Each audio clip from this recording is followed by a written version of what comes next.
साहित्याचा आवाज तुमच्यासाठी खास या ब्रीद वाक्यासह आपल्या सभोवतालच्या चालू साहित्यिक घडामोडीचा आढावा घेऊन मी दिव्या मेस्त्री आपल्या साहित्य गजर या कार्यक्रमात आपले सहर्ष स्वागत करीत आहे। चला तर मग बघूया ठराविक महत्त्वाच्या साहित्यिक घडामोडी।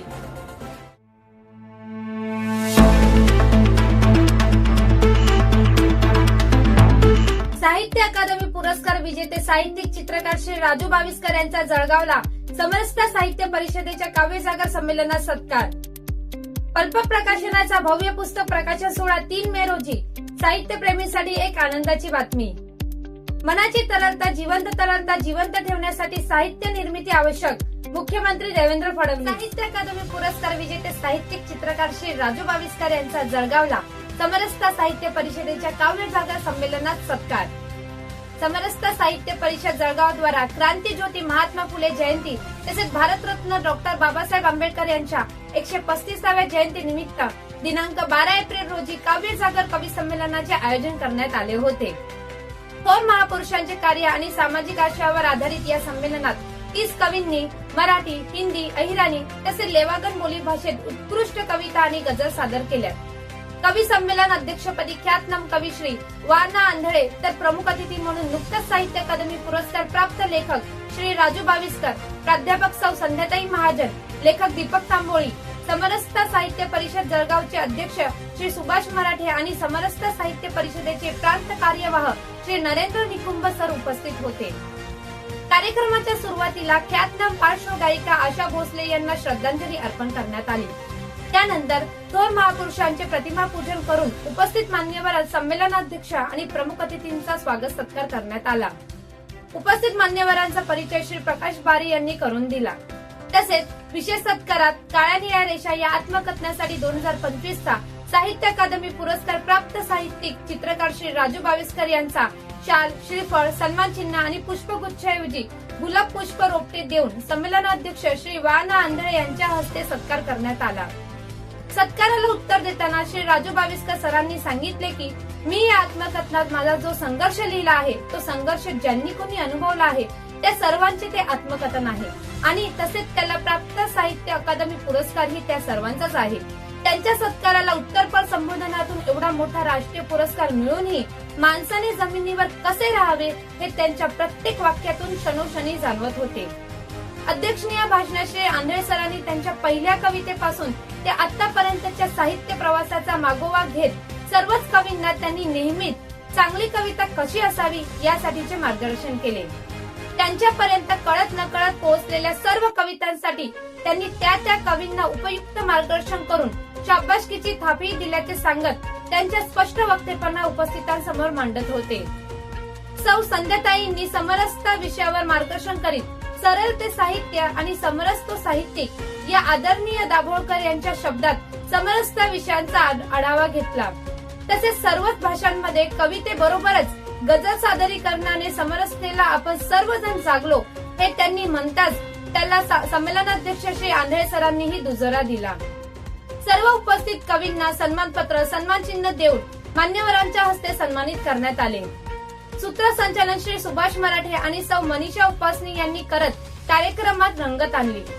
शेवटी श्री सुरेश कुलकर्णी यांनी उपस्थित मान्यवर, कवी तसेच सभागृह संचालक, समरसता परिषदेचे कार्यकर्ते आणि पत्रकार बंधू या सर्वांचे शब्दसुमनाने आभार मानले।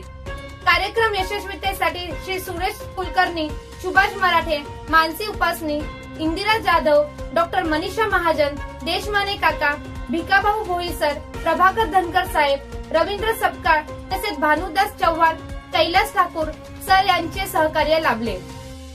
पल्प प्रकाशनाचा भव्य पुस्तक प्रकाशन सोहळा 3 मे रोजी साहित्य प्रेमींसाठी एक आनंदाची बातमी। पल्प प्रकाशन यांच्या वतीने दिनांक 3 मे 2026 रोजी विविध लेखकांच्या पुस्तकांचा भव्य प्रकाशन सोहळा आयोजित करण्यात आला आहे।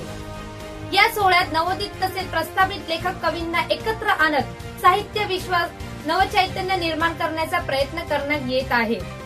विविध विषयांवर आधारित पुस्तकाचे एकत्रित प्रकाशन करत हा सोहळा या प्रसंगी अनेक गुणी लेखकांच्या साहित्य कृती वाचकांसमोर येणार आहे। लेखक ज्ञानेश पावळे यांचे ग्लो अप हे प्रेरणादायी पुस्तक व लेखिका विद्या पाटील यांचे पारंब्या हा कथा संग्रह तसेच कवी संजीव कुमार धुमाळे यांचा आरंभास्त हा काव्य संग्रह आणि वंशकांता संजय काळे यांचे सैर साताऱ्याची हे प्रवास वर्णन प्रकाशित होणार आहे। याशिवाय संपादक प्रकाश बारी यांच्या संपादनाखालील समीक्षा संग्रह आणि कवयित्री रेखा दीक्षित व कवी तुकाराम कांबळे यांचा संयुक्त काव्य संग्रह बिंब प्रतिबिंब देखील या कार्यक्रमात प्रकाशित करण्यात येणार आहे। हा सोहळा केवळ पुस्तक प्रकाशनापुरता मर्यादित नसून नवोदित साहित्यिकांना लेखनासाठी प्रोत्साहन देणारा आणि वाचन संस्कृतीला चालना देणारा उपक्रम आहे।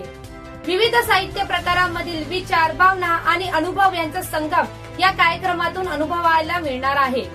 साहित्यप्रेमी, वाचक आणि नवोदित लेखकांसाठी हा कार्यक्रम प्रेरणादायी ठरणार असून मोठ्या संख्येने उपस्थित राहण्याचे आवाहन आयोजकांनी केले आहे। मनाची तरलता जिवंत ठेवण्यासाठी साहित्य निर्मिती आवश्यक, मुख्यमंत्री देवेंद्र फडणवीस। साहित्य मानवी व्यक्तिमत्वाला यंत्रमानव होऊ देत नाही। मनाची तरलता साहित्य जिवंत ठेवते। त्यामुळे चक्रधर स्वामी आणि ज्ञानेश्वर माऊलींचा वारसा असलेल्या महाराष्ट्रामध्ये महिलांनी साहित्य निर्मिती अखंड सुरू ठेवावी असे आवाहन राज्याचे मुख्यमंत्री श्री देवेंद्र फडणवीस यांनी नवी दिल्ली येथे आयोजित महिला शासकीय अधिकाऱ्यांच्या पहिल्या अखिल भारतीय मराठी साहित्य संमेलनात दिनांक 11 एप्रिल शनिवार रोजी उद्घाटन प्रसंगी केले। नवी दिल्लीतील महाराष्ट्र सदनात पहिले 2 दिवसीय महिला शासकीय अधिकारी मराठी साहित्य संमेलनाचे आयोजन सरहद पुणे आणि महाराष्ट्र शासनाच्या मराठी भाषा विभागातर्फे केले होते। या संमेलनाचे उद्घाटन महाराष्ट्राचे मुख्यमंत्री श्री देवेंद्र फडणवीस यांच्या हस्ते करण्यात आले। छत्रपती महाराणी ताराराणी यांच्या 351व्या जयंती वर्षाचे औचित्य साधून संमेलनाच्या मुख्य स्थळाला महाराणी ताराराणी दालन असे नाव देण्यात आले होते। या प्रसंगी मराठी भाषा मंत्री श्री उदय सामंत यांनी मोठी घोषणा केली। मराठी भाषा इंटरनेटवर अधिक प्रभावी करण्यासाठी सर्व पोर्टल्स अपडेट केली जातील। आंतरराष्ट्रीय स्तरावर मराठीसाठी 75 मंच तयार केले जातील। विशेष म्हणजे प्रशासकीय अधिकाऱ्यांच्या साहित्याला स्वतंत्र पुरस्कार देण्यासाठी मराठी भाषा विभाग पुढाकार घेईल असे त्यांनी यावेळी सांगितले।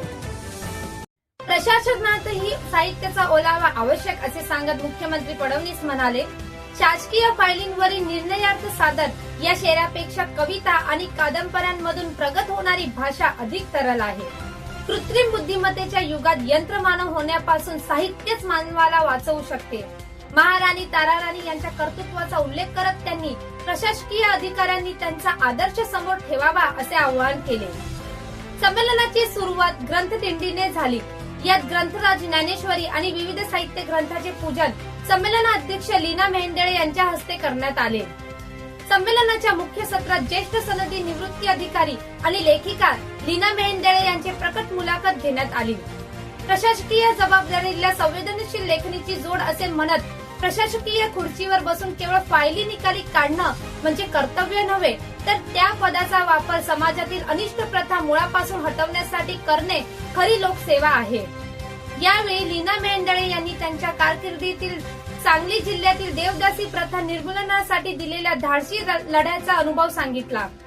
संकटाच्या काळात साहित्यच आधार देते असे म्हणत महाराष्ट्राच्या माजी पोलीस महासंचालक रश्मी शुक्ला यांनीही आपल्या मुलाखतीत प्रशासकीय प्रवासातील रंजक पैलू उलगडले।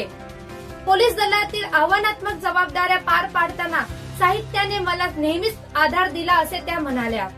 बिहारमधील शालेय शिक्षणापासून ते महाराष्ट्रातील पोलीस दलातील सर्वोच्च पदापर्यंतचा प्रवास मांडताना त्यांनी शिक्षणातील कष्टाचे महत्त्व अधोरेखित केले।